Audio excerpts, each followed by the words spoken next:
जय हिंद दोस्तों, विविध प्रश्नों की श्रृंखला में आज फिर आपका स्वागत होता है।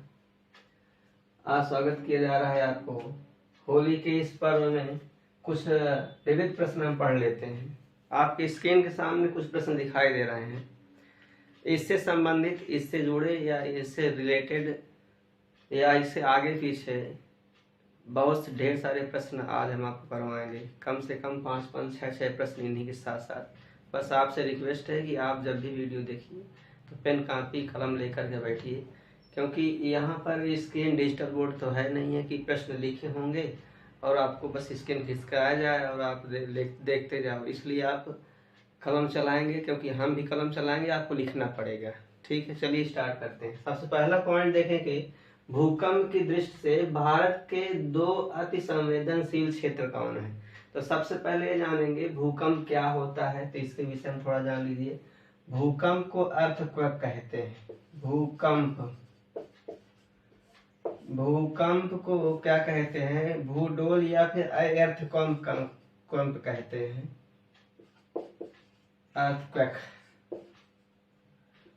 अर्थक्वेक कहा जाता है। जमीन का हिलना इसे कहते हैं।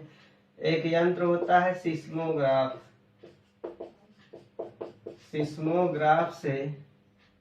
सिस्मोग्राफ से भूकंप की तीव्रता मापी जाती है। भूकंप सिस्मोग्राफ। और एक होता है रिएक्टर। ये एक स्केल होती है, कितने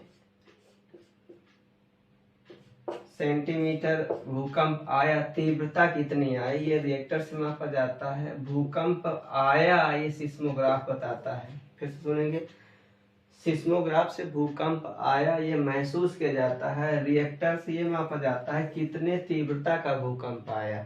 दोनों अंतर है, दोनों अलग अलग यंत्र है, भूकंप से संबंधित है। वैसे भारत में ये पूछा गया है कि भूकंप की क्षेत्र कौन कौन से हैं। तो भारत का अगर मैप आप लोग देखें, भारत का मैप आप पढ़ेंगे अच्छे से तो हम आपको कुछ बताने की कोशिश कर रहे हैं। ये भारत का मैप में ये ऊपरी हिमालयी क्षेत्र आ जाता है। फिर ऐसे आप देखेंगे तो ये गुजरात क्षेत्र है। फिर ऐसे ये भारत का हम मैप बनाने की थोड़ा सा कोशिश कर रहे हैं। एग्जैक्ट तो नहीं बना पाएंगे, लेकिन जो है आपको समझाने के लिए काफ़ी है। अब देखिए, ये भारत अगर देखते हैं तो ये गुजरात क्षेत्र है, गुजरात। और इधर ये पश्चिम बंगाल क्षेत्र है। यह है बांग्लादेश क्षेत्र, पश्चिम बंगाल क्षेत्र। तो ये यहाँ से भारत अगर ये देखा जाए तो ये उत्तरी भारत और ये दक्षिणी भारत, 2 भागों में जब कभी भारत की भूमि का इस निर्माण हुआ था तो ये 2 खंडों से मिलकर के बना है।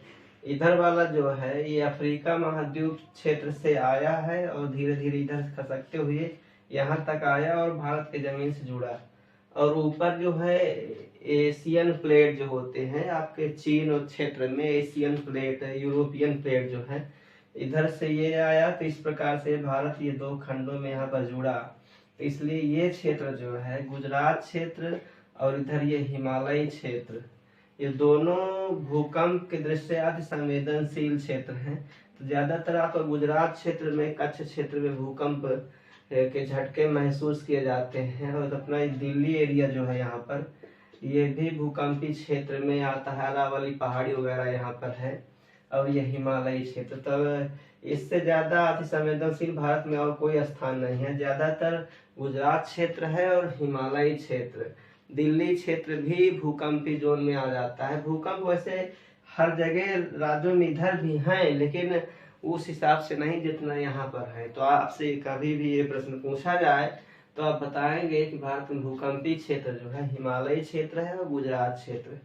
तो ये आप समझ में आ गया होगा कि इधर से अफ्रीका महाद्वीप क्षेत्र से ये जमीन आकर के यहाँ भारत से कभी टकराई और जाकर के ये मतलब इस एरिया से ये भारत का निर्माण हुआ। 2 खंडों में भारत बटा हुआ है।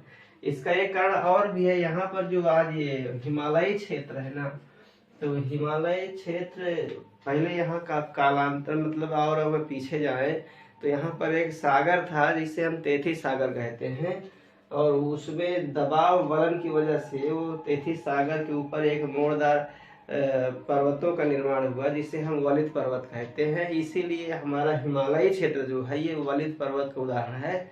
और ये भी कहा जा रहा है कि हिमालय पर्वत की भी ऊंचाई बढ़ रही है धीरे धीरे। तो इसका मेन कारण यही है कि इधर से दबाव ऑस्ट्रेलियन प्लेट वगैरह से इधर से दबाव जो पड़ता है तो यहाँ पर ये उठता जा रहा है, इधर से ये भी दबाव है, तो ये मोड़ जाने की वजह से ऐसे यहाँ पर दबाव वजह से इस क्षेत्र में उठ रहा है, ऊंचाई बढ़ रही है हिमालय क्षेत्र की। हिमालय पर्वत के विस्तार में और अभी हम आपको बताएंगे। अब यहाँ पर इतना ही समझिए। देखिए हिमालय आप जानते हैं कि हिमालय क्षेत्र की बात की जाए तो ये इधर पश्चिम से लेकर के पूर्व की तरफ ये लगभग 2400 किलोमीटर इसका विस्तार है। और ऊंचाई के मामले में दुनिया का सबसे ऊंचा पर्वत हिमालय है ही है, इतना आपको जानते हैं। नेपाल में इसे सागर माथा कहते हैं। क्या कहते हैं? सागर माथा इसे कहा जाता है नेपाल क्षेत्र में। इसकी कुल लंबाई अगर देखा जाए 2400 किलोमीटर है और ऊंचाई 8848.86 अधिकतम ऊंचाई एवरेस्ट की है जो हिमालय पर्वत का हिस्सा है, नेपाल हिमालय का हिस्सा है। नेपाल में इसे सागर माथा कहते हैं। एवरेस्ट को नेपाल में सागर माथा के नाम से जाना जाता है। अगर ये देखें हिमालय क्षेत्र का तो इधर ये पाकिस्तान अफगानिस्तान क्षेत्र में इसका विस्तार है, और इधर देखें तो इधर ये म्यांमार की सीमा तक इसकी चोटियां हैं। और ये अरुणाचल प्रदेश आखिरी क्षेत्र जो इधर है, पूर्वी राज्य भारत का सबसे अरुणाचल प्रदेश। यहाँ पर एक पहाड़ी है जो उस पहाड़ी से भारत का अंत मतलब हिमालय दर्शाता है। ये इधर अगर देखें आप नीचे की ओर बंगाल खाड़ी क्षेत्र में, इधर ये अंडमान निकोबार क्षेत्र आता है। तो ये द्वीप समूह है, यहाँ पर लगभग 250 द्वीप हैं अंडमान निकोबार में। लगभग 220 द्वीप आज भी है यहाँ पर। भारत का सबसे बड़ा द्वीपीय क्षेत्र है अंडमान निकोबार। तो ये हिमालय का ही हिस्सा है। ये क्षेत्र अगर आपसे पूछा जाए कि अंडमान निकोबार क्षेत्र किसका हिस्सा है तो हिमालय क्षेत्र का हिस्सा, क्योंकि हिमालय का विस्तार इधर भी था। ये कुछ भाग जो है बंगाल खाड़ी ये हिंद महासागर में डूब गया। इधर ये म्यांमार क्षेत्र आ जाता है, इधर बांग्लादेश है, इसके बाद फिर मलेशिया आ जाता है। और इस प्रकार से ये हिमालय के विषय में आप इतना भी जान लीजिए। हिमालय एक नवीन वलित पर्वत का उदाहरण है। यहाँ पर एक तेथिस सागर था, ये सागर माथा इसे कहते हैं, दुनिया का सबसे ऊंचा पर्वत है। ठीक है। अब गुजरात क्षेत्र के विषय में जानेंगे तो गुजरात भारत के तटीय राज्यों में से एक है। भारत के तटीय राज्यों में से गुजरात इधर आ जाता है, फिर उसके बाद महाराष्ट्र आ जाता है, गोवा है, फिर कर्नाटक है, फिर इधर केरल है, इधर ये तमिलनाडु है, फिर तमिलनाडु के बाद इधर ये आंध्र प्रदेश है, फिर इधर उड़ीसा है, फिर इधर ये पश्चिम बंगाल है। तो तटीय राज्यों की बात की जाए तो गुजरात है, इधर ये महाराष्ट्र है, गोवा है, कर्नाटक है, केरल है, तमिलनाडु है, इधर देखेंगे आंध्र प्रदेश है, इधर उड़ीसा है और ये पश्चिम बंगाल है। देखिए हम लिख नहीं रहे हैं, केवल मुंह से बोल रहे हैं, इसलिए कह रहे हैं आप लोग कलम चलाइएगा। ठीक है। तो इस प्रकार से ये तटीय राज्य है। तटीय राज्यों में सर्वाधिक सीमा वाला जो हमारा ये गुजरात ही है। तटीय राज्यों में कौन सा भारत का राज्य ऐसा है जो सर्वाधिक समुद्री सीमा रखता है तो गुजरात है। अगर स्थलीय की बात की जाए भारत का कौन सा पड़ोसी ऐसा देश है जिसकी सीमा सबसे अधिक भारत से है तो बांग्लादेश है। इधर बांग्लादेश ऐसा है जो भारत से सर्वाधिक बॉर्डर बनाता है, मतलब लगभग 4500 किलोमीटर समथिंग इसका बॉर्डर बांग्लादेश से है। ठीक है। तो गुजरात क्षेत्र से और कुछ प्रश्न हम आपको बताने की कोशिश कर रहे हैं। गुजरात में आप जानते हैं ये भारत विश्व का सबसे बड़ा स्टेडियम जो है मोटेरा, जिसे नरेंद्र मोदी स्टेडियम कहा गया है, ये गुजरात में ही अहमदाबाद में। गांधी जी यही संबंधित थे।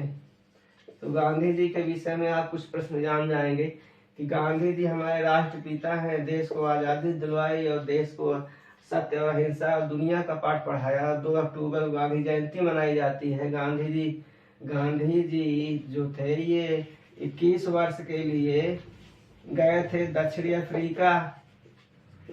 गांधी जी दक्षिण अफ्रीका 21 वर्ष के लिए गए थे और ये 9 जनवरी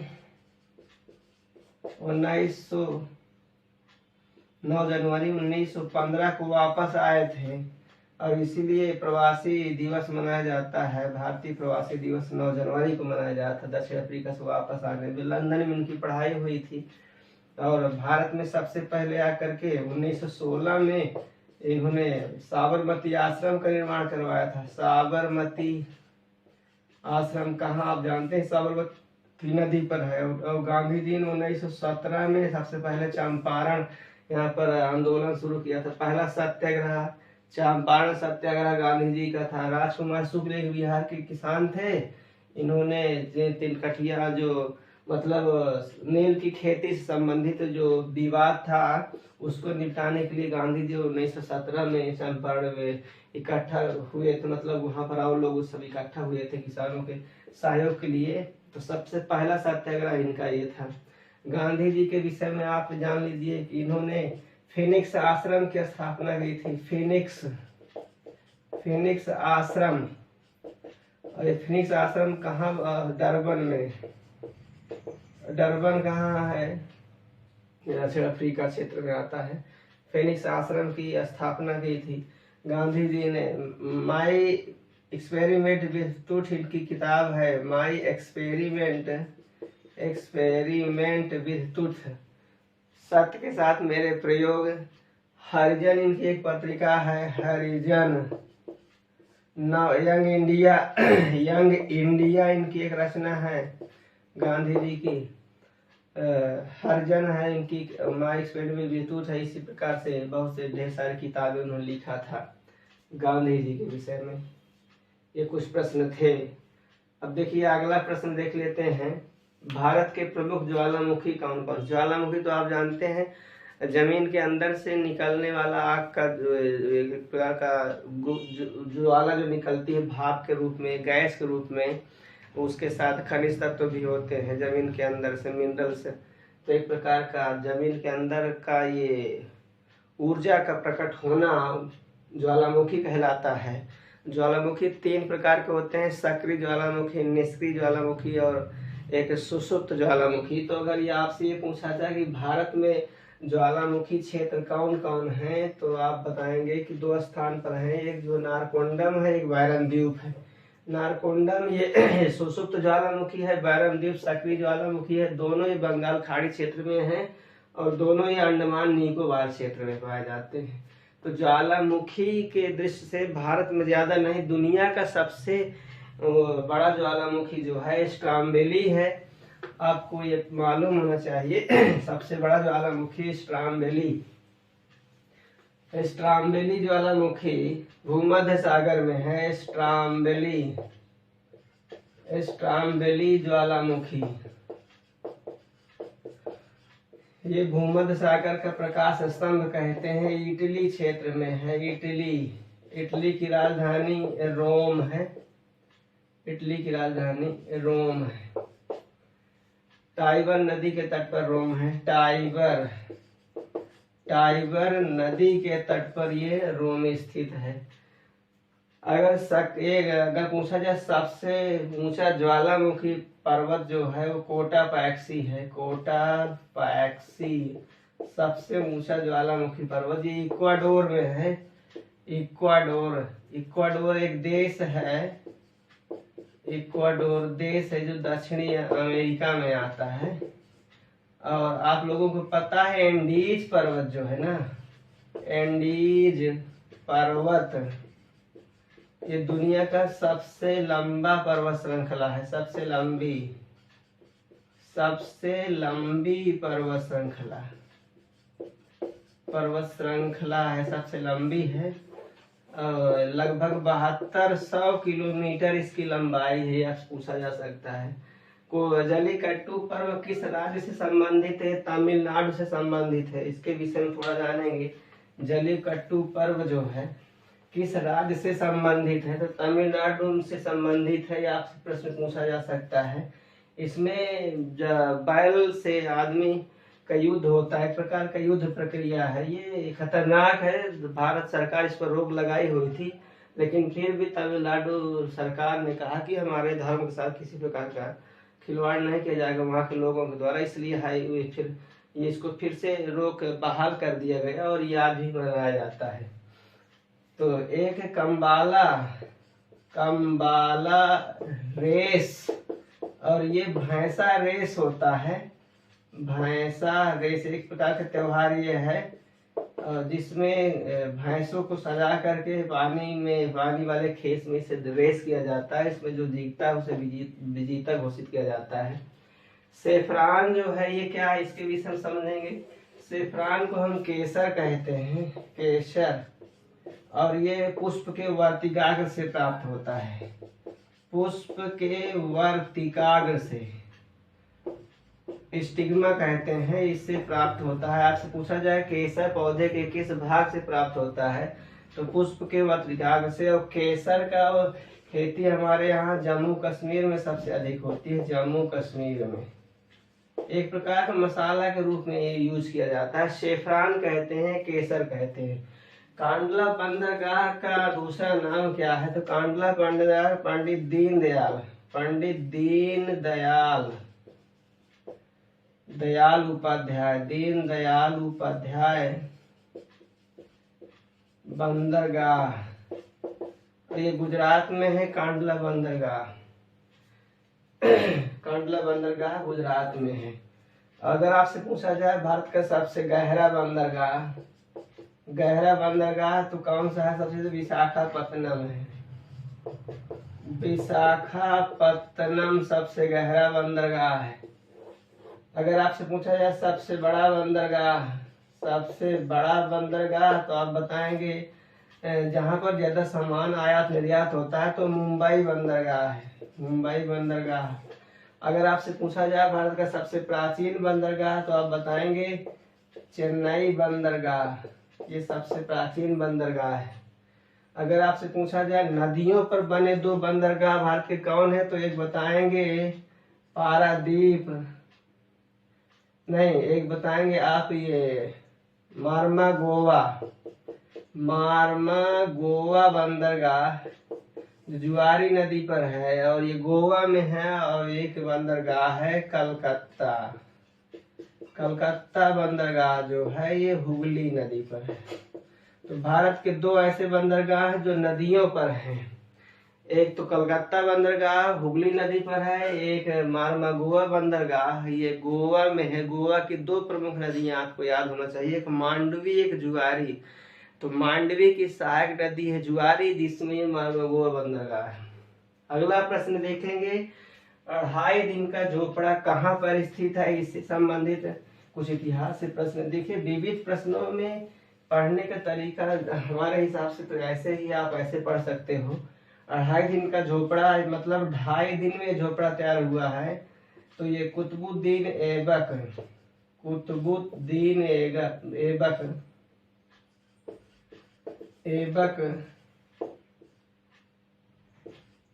इन्होंने इसको बनवाया था। और ये कहाँ है, अजमेर में है। अजमेर में बना है। यहाँ पर एक संस्कृत पाठशाला था जिसको तोड़ करके कुतुबुद्दीन ऐबक ने 2.5 दिन का झोपड़ा रातों रात इसे 2.5 दिन में कंप्लीट करवा दिया गया था, इसलिए इसका नाम पड़ा है 2.5 दिन का झोपड़ा। अगर आपसे पूछा जाए कि हवा महल कहाँ है, तो आप बताओगे ये जयपुर में है। पिंक सिटी जयपुर को कहा जाता है, गुलाबी शहर कहा जाता है जयपुर को। ठीक है। भारत का हृदय किसे कहते हैं, तो भारत का हृदय कहते हैं मध्य प्रदेश को। आपसे पूछा जाए भारत का दिल किसे कहते हैं, तो दिल्ली को कहा जाता है। आपसे पूछा जाए कि राजस्थान का हृदय किसे कहते हैं, तो अजमेर को कहा जाता है। रानी की बावड़ी कहाँ है, जो आपके नोटों में बना होता है, रानी की बावड़ी ये भी आपको गुजरात में मिल जाएगा। राजस्थान मतलब राजाओं का स्थान कहा जाता है। हल्दी घाटी का युद्ध कहाँ हुआ था, हल्दी घाटी का युद्ध ये 1576 ईस्वी में राणा प्रताप और अकबर के मध्य हल्दी घाटी का युद्ध हुआ था। हल्दी घाटी कहाँ है? राजस्थान में है। कुरुक्षेत्र में महाभारत का युद्ध हुआ था। जिम कॉर्बेट नेशनल पार्क, ये भारत का सबसे पहला नेशनल पार्क है। इसे हेली नेशनल पार्क कहा जाता था, हेली नेशनल पार्क।